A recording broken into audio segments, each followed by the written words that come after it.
Welcome to Superheroes of Science. I'm Steven. And I'm Sarah. We co-host Science from the Experts. Our guests are professionals doing cutting-edge science right now. They're experts in their field discussing what they know best. So listen up and learn real science from real people. Subscribe now and stay informed of our latest episodes and show your support. Today on Superheroes of Science, we're here with Professor Andy Freed from the Department of Earth, Atmospheric, and Planetary Sciences here at Purdue. Andy teaches a course, EAPS 105, and that sort of led to us bringing you in today to ask you some questions. I think we're primarily going to ask about the moon, but these are some of the things you might cover in that course. Yeah. Now, first things first, I have to point out this quick story that when was the first fact bulletin? Is that August, late August, early September? Oh, August. I think it was. It doesn't matter when, I guess it was, but we were there on campus and you showed up. And I stopped at ADU, then I walked back over to a couple of students, and immediately it was stardom. They're like, "Is that Professor Freed?" Right.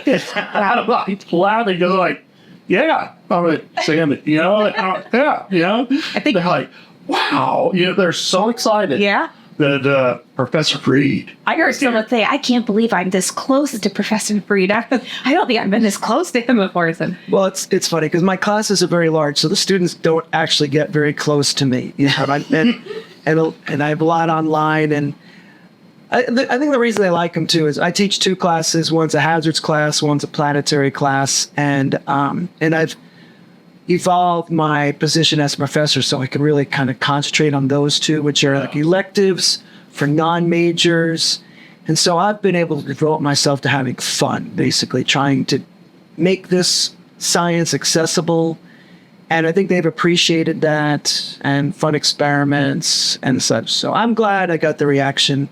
Usually students, my favorite comments are, I took this course because it was easy, but I can't believe how much I learned. So it's like win-win. Do a little work, get an A, but actually come away and learn about something you never thought you'd be able to learn about. Sounds unrealistic. It sounds like the unicorn of classes right there. That's worked out. That's awesome. That's awesome. But it's actually more than also it's amazing. But yeah, you're definitely a star on campus. Yeah. And of course, as we walk through campus, we see posters, banners with your face on them.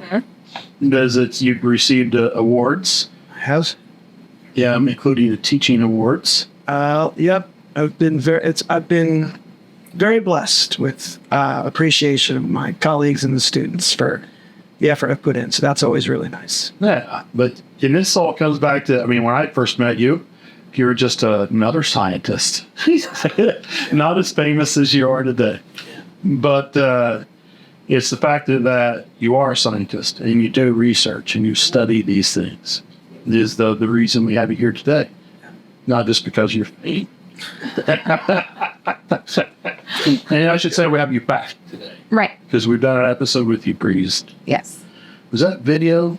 Yeah, it was. Okay, I couldn't remember if I was in our video stage because it was a couple years ago. I think it was during the pandemic. Okay. I believe it was. It was in the green room. I think one of the on-campus. Okay. So you was right before it. I don't know. Some of them date back where they're all audio only. We didn't have videos of them.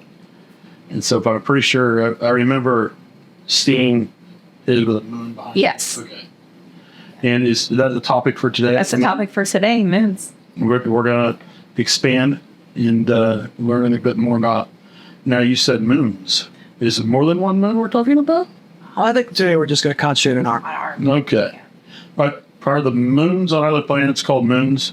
Absolutely. Or are they just... They're moons. I didn't know, we are Earth. Good question. Right. The moon, because it was the first moon that we even knew about, so it was the moon. But then when we discovered other moons, it's like, so let's make the moon capital. So the moon with a capital means our moon, and all the others are just moons with their own names. Okay. That actually clears something up for me, because I wasn't sure. Yeah. Yeah. And so I don't know, do we start with the creation of the moon? Where do we start here? That's up to you. You got a couple to start there. Okay. You look at me like, don't. What? Like that. No. All right. I want to make sure I'm not getting in trouble. Did you feel guilty or what? Sometimes. But, I guess to start with, how do we think the moon formed, and how do we know to think that? Great question. So we're pretty sure, because there's a lot of evidence for it, that basically very early Earth, 4.5, 4.6 billion years ago, we were hit with a Mars-sized object, so basically a planet, named Theia, and it hit us on a glancing blow, not straight on.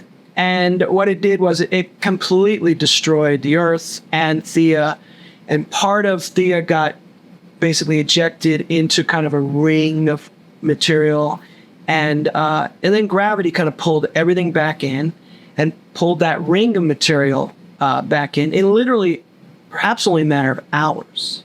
Oh. And yeah, it's unbelievable how fast. And we have computer simulations of the whole process. Mm-hmm. So some of the evidence of that is, for example, the moon has a very small core. So imagine a Mars-sized object hitting an early Earth on a glancing blow. So what happens is it knocks off crust and mantle from the Earth, but doesn't really get down to the core. But you do have core material from Theia. So in the mix, you have a lot more crustal material, a lot more mantle material from both objects, but only a little core material, just what Theia had. And so when the moon solidified from that, had crust, you had mantle, only a tiny core because you didn't have very much material, to deal with. And another thing is, it turns out that where planets form, how far from the sun really determines their chemistry, because it's, the rocks you scooped up from this original disk of material. Uh-huh. Well, when we look at the moon, it has basically identical chemistry to the Earth in terms of the mantle rocks and the crustal rocks.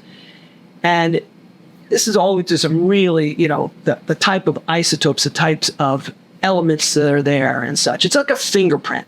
And the only way that you can explain the two having virtually identical fingerprints is if there was complete mixing of the two, and then they separated back out, and you've just formed two different objects from the same mix. So that, again, points to a giant impact. And so part of what was Earth is on the moon, and part of what was Theia is still here? Absolutely. Absolutely. And it's a big mix, and now we can't tell which was which. We can just tell it's kind of all together. And that could actually happen in Congress. Yeah. It's gravity is a very strong force. And we used to think perhaps it formed a ring initially, like Saturn. And we had a ring, and then over time, maybe that ring, formed into a planet. But the latest simulations actually suggest it happened really quickly. Oh, wow. Now, formed into a ball, but it took a long time for things to cool down. So probably both planets had magma oceans, covering them. And in fact, that's another example. Earth we've reprocessed, we've had plate tectonics, we've had wind and waves. Yeah. So it's hard to see. We don't have any real pristine rocks from way back then. But the moon hasn't changed much. And if you go look at the moon's crust, it's very interesting because it's got layers to it. And what happens is if you melt rock, unlike water, if you have water and you freeze it, you just get ice. Mm-hmm. But if you have melted rock and you cool it down to freeze it, what happens is certain minerals drop out first. Like the heavier minerals drop out first to freeze out, and then the next ones, and then the next ones. And what you end with at the very top is what we call an anorthosite crust. It's a very light, low density type of crust. The only way we've ever seen it form is by melting rock and then slowly freezing it. So that shows us that the Earth absolutely covered as a magma ocean that slowly cooled over time to leave us the crust that we see today. Now, but what about the moon? It couldn't have... No, I'm talking about the moon. Oh, the moon? How could the moon have slowly cooled with space being freaking cold? Well, all right, so that's a misnomer too. You think space is cold. Yeah. But if you went out to space right now and away from the Earth, but somewhere in this neighborhood of the sun, and you face the sun, you would be like 400 degrees. You would be really, really hot. But your backside would be like minus 400 degrees. It would be really, really cold. Because space, you'd have the radiation from the sun. Everything's really hot. or if you're in shadow, everything's really cold. All right, so that's a misnomer that space is just cold. If you're near a star, space is really warm. If you're far away, then you could think of it as cold. But it's also that the only way to radiate heat off of a planet or a moon is through basically light, electromagnetic radiation, what we call radiative heat cooling. It's a very inefficient process. If you went out to space and stepped outside a capsule, like unlike the movie like Mission to Mars, or I think it was, that you would not just instantly turn into a popsicle. It would actually take you a couple hours to freeze to death because you would retain your heat for a long time. It really is a very slow process. Long before that, you would suffocate. Oh, well, okay. At least I know I'm dying quickly. Yeah. Thanks. So it's a slow process. Okay, no, it's okay. That blows my mind. Honestly, that ruins every sci-fi movie I've seen Right. in my entire life, Yeah. and probably the ones I'm going to see from here on out.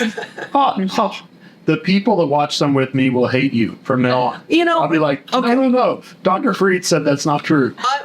But I watch so many sci-fi movies that I can, in my brain, I can pick apart. Yeah, that works. That doesn't work. That doesn't ruin the movie for me. As long as it's a good story and they're consistent in their science, like if you step out and you freeze, and I step out and I freeze, and you step out and you freeze, I'm good with that. But if you step out, you freeze, and I step out and I don't freeze, then okay, now what's going on here, right? So if you're consistent with your errors, that's just suspension of disbelief. It's okay. It's sci-fi. I don't mind that. All right. I like that. I like being consistent with the storyline, and then that makes a lot of sense. Yeah. I'm gonna be honest that I thought if I stepped out without the pressurized spacesuit and everything, that I would implode. So that's another thing. You won't. Believe it or not, the human body is actually very good at. We go to very high pressures when we go down under the sea. We go to very low pressures when we go up.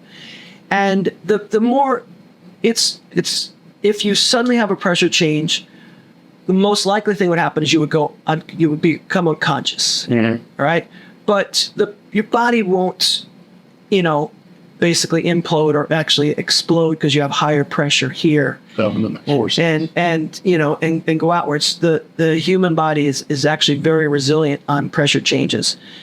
Now, it's actually there. I don't know if you guys seen 2001 Space Odyssey. It's from 1968. Put that out of my mind. I don't know if I got past the apes. Way ahead of its time, okay? But there's a scene in there where Bowman, the astronaut, has to get back into the ship, but he's been stranded on his small craft.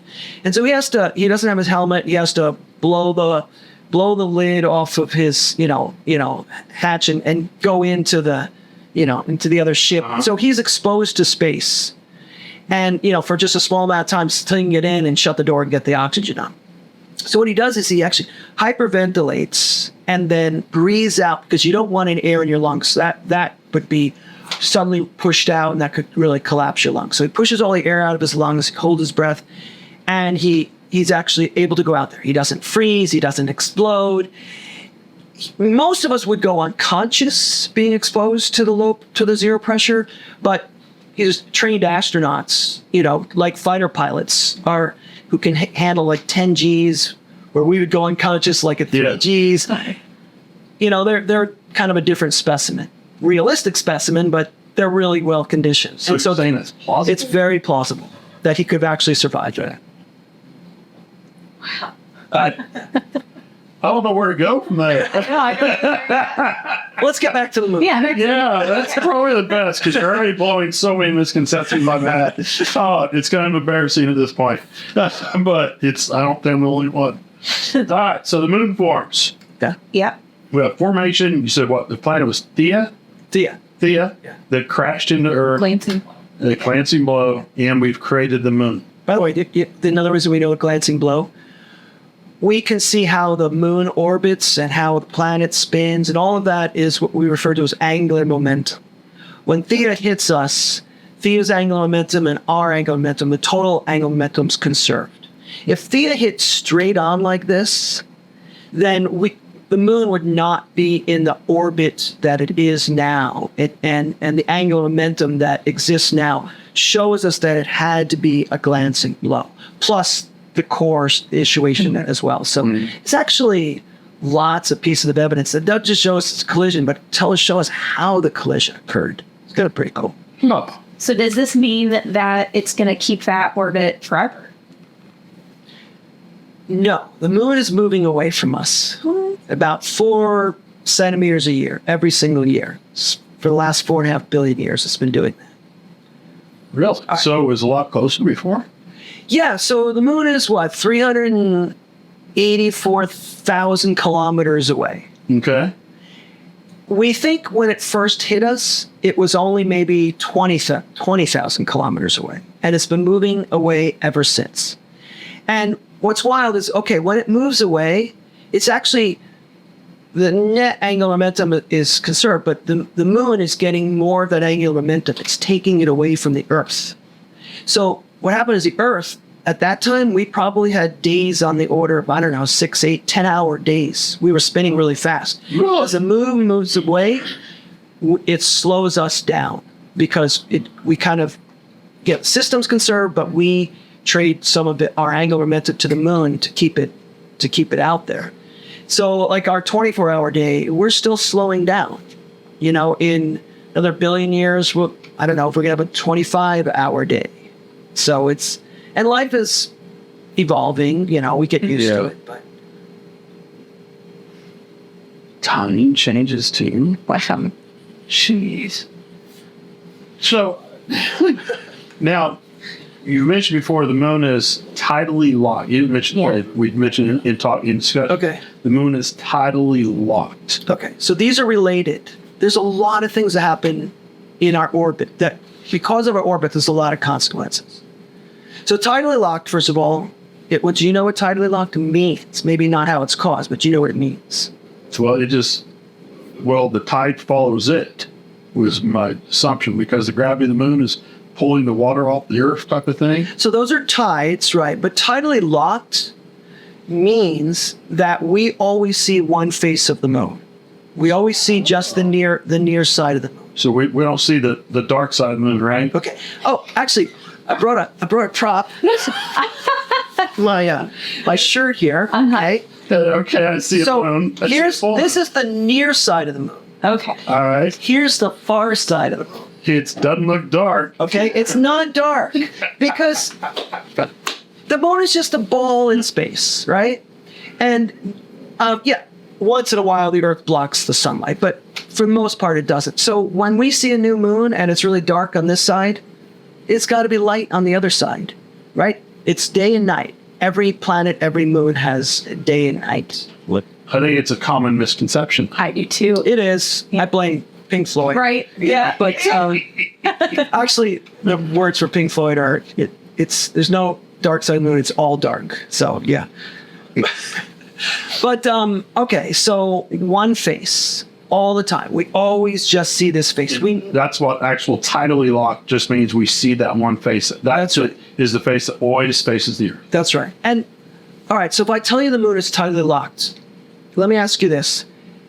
How long, if it takes, let's say, 27 days for the moon to orbit the Earth, in that time, how many day-night cycles does the moon experience? How many times does it spin around, completely around, like noon to noon? Well, I would think it'd have to be the same as us. Well, no, it's not the same. Yeah, it wouldn't. Because it has to be slower than this. Once? What? Exactly one. Yeah. Exactly one.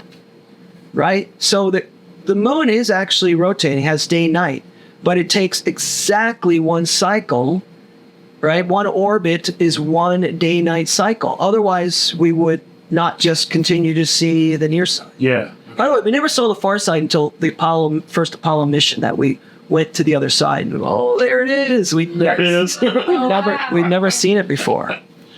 Oh, wow.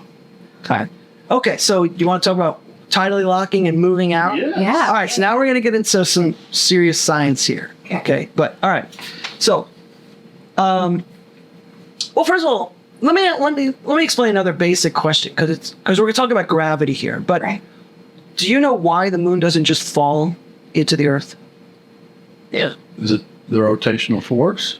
Yes, exactly. The moon is it's orbiting. It has angular velocity. Okay. No one right. Okay, so here's This is so stressful. I think it's the most stressful one we've done. here's an example of that. This is angular velocity, right? All right. Now, if I let go, what's this ball gonna do? Hit Sarah.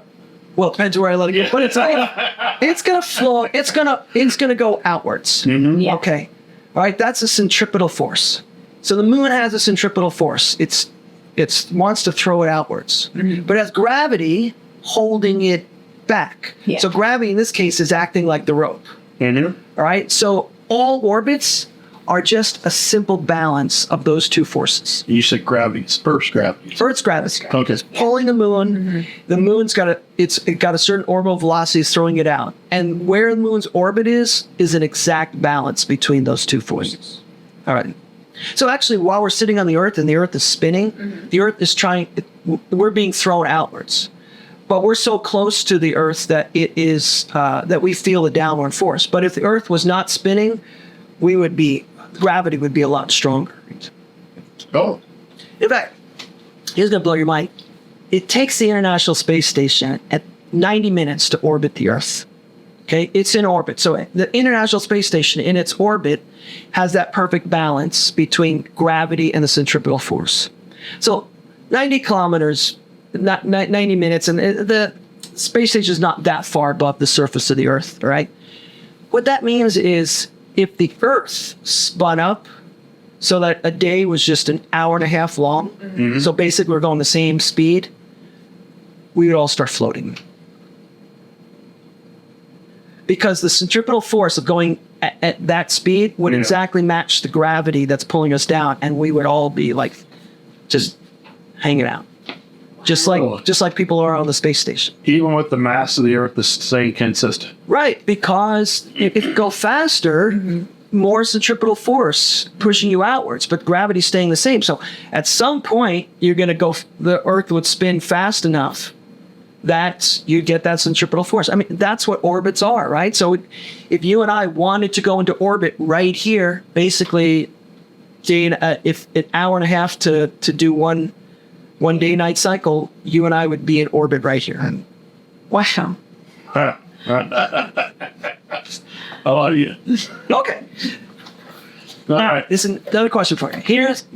Let's say you're the Earth. Here's the moon. Mm-hmm. Okay. So if you're Earth and this is the moon and your gravity is pulling it towards, what shape do you think the moon would take on? I mean, would it stay as a ball? Without rotation? Forget about rotation for right now. Without rotation, I would think it would start to not be perfectly round. It would elongate. Yeah. It would look something like this. Oh. Yeah. Right? I would expect. So greatly exaggerated, but exactly. This is what the moon looks like. Is that a rugby ball? That's a rugby ball. Okay. Australia. So that's what the moon looks like, but greatly exaggerated. It gets elongated. And why is it? It's actually because this side of the moon is closer to you. So gravity's stronger than this side. So this side gets a little bit more force pulling towards than this side. So it is actually elongated now? Exactly. Yes. It is elongated now. Oh. Okay. It's not very much. I mean, but it's enough. And it's enough to cause the effects I'm about to talk about. Okay. Now, suppose early on, the moon was actually spinning really fast in its orbit, not tidally locked. All right. What that does is if the moon is spinning faster than it orbits, in other words, a day-night cycle is a lot shorter than the 27 days. Right. Well, it takes time for the moon to deform, right, as it's going around. And what it does is it creates kind of this bulge rotates. It gets ahead like this. So you're the Earth on the moon. Because the moon is spinning really fast and it takes time for it, now the bulge wants to come here, right? Mm-hmm. But it takes time. So because it's spinning so fast, the bulge gets rotated a little bit off axis. So what happens now? Where's the strongest gravity between the Earth and the moon now? Well, off center from the pole. Off center. It's not a straight line here. It's to here. Mm-hmm. And what does that do? Now, instead of trying to pull the Earth, the moon straight towards you like that, it actually wants to pull this side a little bit more. It wants to rotate it back. Okay? And so if this is spinning too fast and the bulge gets like this, the gravity, because it's offset, the gravity will pull it back. Well, how does it pull it back? By slowing its rotation until it's lined up. And then when it's lined up, that only happens when you're getting one rotation per orbit. Suppose the moon was actually rotating less than once per orbit. Same thing, but the bulge will be over here. And now what will happen, the Earth will pull this back and speed it up. So no matter how the moon or any moon starts out too fast or too slow, it'll eventually become tidally locked. And you'll only see one face. So are all the moons in our galaxy tidally locked? Well, let's talk about the solar system because we haven't actually discovered any moons outside of our solar system. Okay. We actually think we might have found one so far, but pretty much yes. But the exceptions are that the moons are also can be influenced by the gravity of the other moons, and they can pull them out of being tidally locked. Okay. Like Pluto's Charon is tidally locked, but its other four moons are not. And there's a few other cases like that because of interferences of other gravity forces. But if those aside, almost all the moons are tidally locked. From the surface, you only see one face. All right, so you get how moons become tidally locked. No matter if they're spinning too fast or too slow, gravitational forces will speed them up or slow them down until they are one cycle per orbit. All right, now let's pretend you're the moon and this is the Earth. Mm-hmm. Now the moon has less gravity than the Earth, but it still causes the Earth to elongate it, and now your tides, right? And this is the interesting thing. So this would be high tide, right? Yeah. Closer to you. But there's another high tide on the other side. Did you know that? I guess I never thought about it. Yeah. Right, because the Earth gets elongated, and of course the water with a little bit less strength gets more elongated, right? And so you get a high tide on this side, and you get a high tide on this side, and you get a low tide on this side, and you get a low tide on this side. Okay. All right. But now the Earth is rotating, and it's rotating faster than the moon is orbiting, right? Mm-hmm. We do it once in one day, and it takes 27 days. So from the vantage point of you're the moon, this is the Earth, because we're going faster, the Earth's bulge is where the tide is actually off axis. Now, if you're the moon, and this is the bigger gravitational force here, I'm not pulling you straight in. I'm actually pulling you towards me, but I'm actually also pulling you a little bit in that direction because I have this bulge out here. Oh. So if you are orbiting me, and I'm not just pulling you in, but I'm kind of pulling you with a little bit, mostly in, but a little bit in that direction, I'm actually pulling you into a little bit higher orbit. Oh. Which accounts for the 4 centimeters a year. Which accounts for the 4 centimeters a year. That is why the moon is moving farther away from the Earth each year, because the Earth is spinning faster than you are orbiting. So tidal locking on one side and the moon moving faster on the other side is both because one or the other, they're both being elongated. Now here's the thing. Phobos, Mars, let me get this wrong, Phobos or Deimos, I think it's Phobos. Phobos is orbiting Mars, but Mars is rotating very slowly compared to how Phobos. And so the bulge is the other direction. And so what it's actually doing is pulling Phobos into a lower orbit, and eventually Phobos will crash into Mars. Do we know when? Somebody might. Somebody's counting. Well, actually, long before that happens, when a moon becomes, or any object in orbit becomes too close, the gravitational forces become so great, the greater than the rock strength, it actually breaks it'll break it apart. So Phobos, as it comes in, will actually get broken apart and will turn into a ring.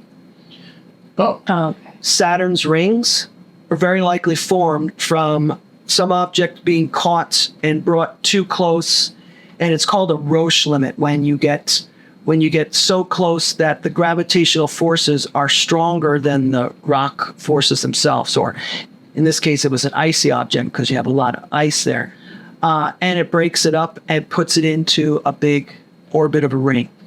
oh. I guess I never knew what the rings are made from, Yeah. So, well, actually, except for the outer ring. all the giant planets have rings, but the other three are really they're more wispy and they're dark because they appear to be more rock. So you can't really see them in visible light, but you can see them in like infrared. James Webb has great pictures of them. So you think of Saturn as the only one with the rings, but Yeah. they all have rings. Saturn just has the greatest rings. And, and because they're ice, they reflect light, so they make it much easier to see. Yeah. Oh. But they all come from objects that were brought in too close and broke up and went into a ring. And you said you didn't say moons, you said objects, so it could have been. It could have been a moon. It could have been a moon that was brought in. It could have been an asteroid that was captured and then brought in. And of course, once an asteroid's captured, we call it a moon. Yeah. So yeah. The rings actually, and the rings. What's funny is the rings, the material in the rings, like to collect up. And if the dynamics are right, they can collect up a little moon in the rings and spit it out. So moons can go both ways. They can get destroyed and become rings, and the rings can create littler moons and throw them out. Oh. So if they would throw an object out, is it then an asteroid? Well, no, it'll throw it out into orbit, Into the orbit. but it'll be on this so-called Roche limit that it can now stay intact. And then if you actually look at the edge of Saturn's rings, you can see a whole bunch of what we call like moonlets right in the edge rings right there that are kind of some big forces trying to collect it together and tear it apart at the same time. So they got some wild shapes, but some of them are at some point probably will get tossed out. Oh, Saturn's making baby moons? Yes. Well, that's cool. The moonlets. Moonlets. Oh my goodness, that's funny. Of course, Saturn's also eating its moons too. So yeah, it's not, Yeah. All right. Like, a lot of things happen. That's a bad story. Yeah.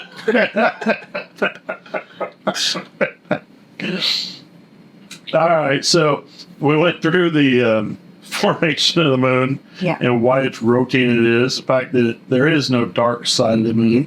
Right. That still really disturbs me. And all the things we discussed that disturbs me the most. that there's no dark There's side. no dark side. The fact that I didn't just inherently obviously know it. I never thought about it enough that's dumb. There couldn't be, but I did not think about it enough. So it drives me nuts. That is an interesting thing because if you do think about it, it's quick. You'll quickly come up with that conclusion. Yeah. But many of us don't think about it. What? Yeah. Why wouldn't we? So, by the way, I think the other point we didn't talk about but this comes out is total eclipses, right? Total solar eclipses. Yes. We're gonna have one out here in April in next year, and actually, I've already ordered a few thousand glasses. Like, with my For all you students? for instance, it says EAPS 105. Come explore the planets, and they're to hand out to everybody. It's such. That's awesome. So we're the moon is, it's a certain size and a certain distance that's just perfect by coincidence to totally block out the sun. Mm-hmm. Right? But because the moon's moving away, what this means is it's not just a coincidence in size and space, it's a coincidence in time. Millions of years ago, the moon was closer and therefore blocked out more than the sun. And millions of years from now, it'll be farther away and it will block out the complete sun. So we live at the time when our moon is just the right distance to have a total eclipse. No other planet moon combination in our solar system does that. None? None. I mean, they'll either totally block out the sun. I mean, think about the sun's so far away from Jupiter, right? Yeah. That, when Io or, Callisto pass in front of the sun, it totally blocks the sun, right? But you can imagine, actually, I don't know where Phobos and Deimos are in this game, but none others line up like that. Uh-huh. So we've got the only one, and we happen to live at the right time to see it. Well, that's pretty cool. It is. That's just amazing. The right time meaning that it's just the perfect amount of time or the perfect distance away so that when the moon lines up with the sun and the earth, that you just see that little... Yeah, you see the corona, Yeah. which is kind of the outer atmosphere of the sun. So it's, Wow. It's that's one of the big things I studied during the eclipse is the corona, because it's the only time that you can see it. Well, yes, but we do have special filters to look and see the corona and all sorts of things with the sun. But absolutely, there are things illuminated when there's a total eclipse that make it very easy to study the corona. So, yes, there'll be a lot of telescopes pointed at it. Oh, sure. Yeah. Well, thank you. This has been enlightening. I learned more than I thought I would, which drives me nuts every time. I'm okay to learn something, but there are too many misconceptions this time. That drives me nuts, but I won't next time. Okay, well, thank you very much for having me. I really enjoyed it. Appreciate it. Thank you for listening to this episode of Science from the Experts from Purdue University's Superheroes of Science. If you like this episode, subscribe, give us a positive review, and share the love. Boiler up! Hammer down.